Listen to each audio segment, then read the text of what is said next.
Bonsoir à vous et bienvenue sur lapoésiefrançaise.fr.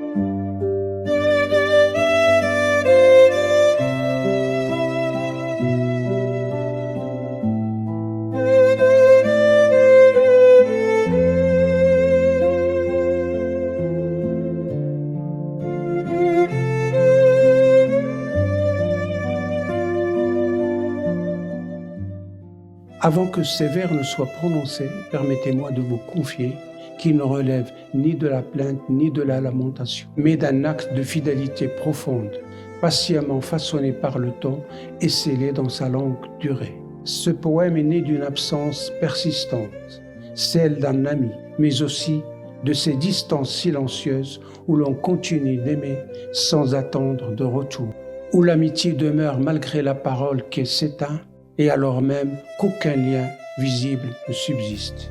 Il ne cherche pas l'ami dans le monde visible, ni dans l'évidence des présences, mais dans des traces durables qu'il a déposées en nous. Recevez ces mots sans attente précise, au-delà de leur forme et de leur récit. Recevez-les comme inscrite l'horizon avant l'aube, dans cette espérance discrète et grave que quelque chose, peut-être, revienne encore éclairer le cœur. L'ami que cherche l'homme. Loin de mes yeux, mais toujours près de mon cœur, il sommeille sans rêve, englouti dans l'ennui. Mon ami dépérit dans un soupir de malheur, et son être joyeux me hante encore la nuit.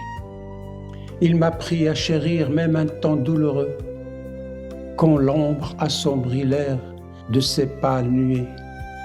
Il m'apprit la fierté sous les cieux orageux et l'art de contempler les aurores troublées. Pour l'amitié fidèle, ô vous qu'il a choisi, gardez-vous des conflits, des orgueils, des ruptures.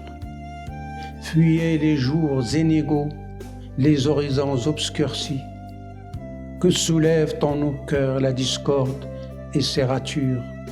Pour l'amitié sacrée, je voudrais façonner un monde libéré de l'amertume ancienne, une cité d'azur dont mon ami rêvait, où l'âme trouve un port que nulle brume ne gêne. Aux heures claires sous la lune dénudée, la fleur qu'elle a sémée en la nuit de la terre, fleur de grâce et misère, où nos cœurs vont s'abreuver, et le souffle généreux qu'il répandit naguère. Au tréfonds des hivers où gémit le passé, bercé par les frissons d'un sommeil dévorant, j'ai cherché seul au monde un ami délaissé, comme Caël, jadis fidèle et bienveillant. Mais au cœur du désert, sous le voile des vents, j'erre sans l'avouer, dans de vastes mystères. Il n'est pas simple, hélas, de trouver par ces temps l'ami qui ramènerait l'amour aux âmes fières. Si vous le pouvez, vous qui vivez encore, couvrez vos chers amis d'une beauté tranquille, car nul ne sait jamais quel jour, sous quel décor, la douleur frappera sa demeure fragile. Ô Caël, mon ami, même un lendemain n'aurait pas su combler l'abîme où tu dors. Sans toi, le vaste monde effraie encore mon sein, et le printemps s'éteint où tu semblais éclore. Je fais ce que ton corps exigeait en secret, recevoir dans la paix, avec grave prudence, même l'ami fidèle à celui que tu fus, et l'accueillir encore avec noble indulgence.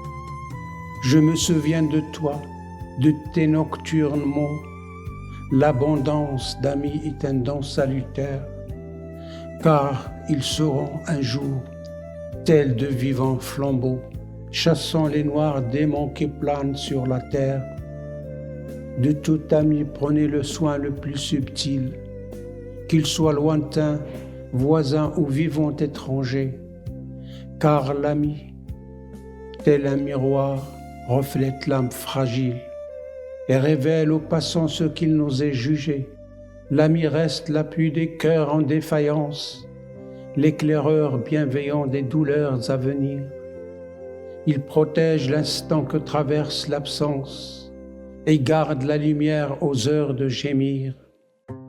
Ô mon ami perdu, je t'appelle en secret, car l'âme se consume au soir de mélancolie. Le vague à l'âme emplit mon être de regrets, et je tends vers ton nom l'ombre de ma folie. Ce poème s'achève, mais il ne referme rien. Il demeure ouvert, livré à ceux que le temps choisira d'en faire. L'ami qu'il évoque n'est pas seulement absent, il continue d'agir à travers ce qu'il a transmis, à travers ce qu'il a aimé, à travers les gestes que nous choisirons encore d'accomplir, malgré l'éloignement. Si ces vers vous ont touché, c'est peut-être parce que vous portez, vous aussi, un nom, une voix qui ne répond plus, mais qui n'a jamais cessé d'accompagner vos pas. Gardez en vous cette certitude, fût-elle silencieuse, tant que l'amitié survit dans la manière d'accueillir l'autre, l'espérance n'est jamais tout à fait perdue. Je vous remercie d'avoir offert votre écoute à ce chemin de fidélité et de mémoire. Je vous donne rendez-vous mardi prochain pour un autre poème.